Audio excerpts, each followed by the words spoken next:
wabarakatuh. Perkenalkan, nama saya Devi Triana. Di sini saya akan membahas materi integrasi nasional. Apa sih integrasi nasional? Mari kita bahas. Integrasi nasional berasal dari dua kata dasar, yaitu integrasi dan nasional. Integrasi sendiri berasal dari bahasa Latin, yaitu integrate, dan nasional berasal dari bahasa Inggris, yaitu nation. Integrasi nasional menurut Dr. Nazaruddin Syamsuddin adalah proses penyatuan suatu bangsa yang mencakup seluruh aspek kehidupannya, yaitu aspek sosial, politik, ekonomi, dan budaya. Secara keseluruhan, integrasi nasional adalah suatu proses penyatuan atau pembauran suatu bangsa sehingga menjadi satu kesatuan yang utuh. Berintegrasi nasional sama saja dengan konsep penyatuan suatu bangsa dengan konsep kesederhanaan. Seperti yang kita ketahui, Indonesia ini kaya akan perbedaan. Oleh karena itu, penting bagi kita untuk memahami integrasi nasional agar bangsa Indonesia ini lebih bersatu lagi.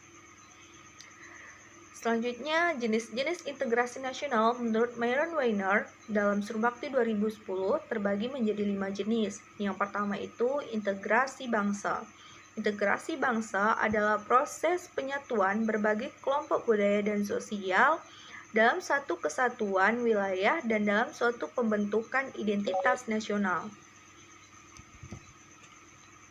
Yang kedua itu integrasi wilayah. Integrasi wilayah menunjuk pada masalah pembentukan wewenang kekuasaan nasional pusat di atas unit-unit sosial yang lebih kecil yang beranggotakan kelompok-kelompok sosial masyarakat tertentu. Yang ketiga itu integrasi nilai. Menunjuk pada adanya konsensus terhadap nilai yang minimum yang diperlukan untuk memelihara tertib nasional. Yang ketiga aspek dalam integrasi nasional, yang pertama itu aspek politik. Aspek politik terbagi menjadi dua dimensi. Yang pertama dimensi vertikal, yaitu hubungan elit dan massa dan hubungan penguasa dan rakyat. Yang kedua itu dimensi horizontal, yaitu hubungan yang berkaitan dengan masalah teritorial, antar wilayah, antar suku, antar agama, dan antar golongan. Yang kedua itu integrasi ekonomi, yakni saling ketergantungan ekonomi antar daerah yang bekerja sama dan saling bersinergi. Dan yang ketiga, integrasi sosial budaya. Proses penyesuaian unsur-unsur yang berbeda dalam masyarakat sehingga menjadi satu kesatuan. Terakhir, faktor-faktor penentu tingkat integrasi suatu negara terbagi menjadi 5.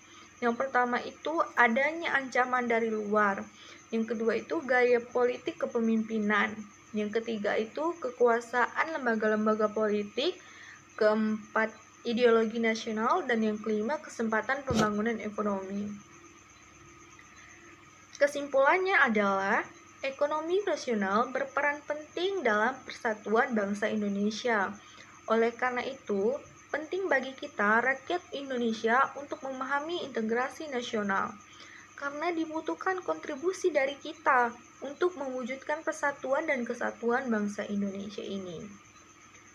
Baiklah, sekian penjelasan materi dari saya. Terima kasih. Wassalamualaikum warahmatullahi wabarakatuh.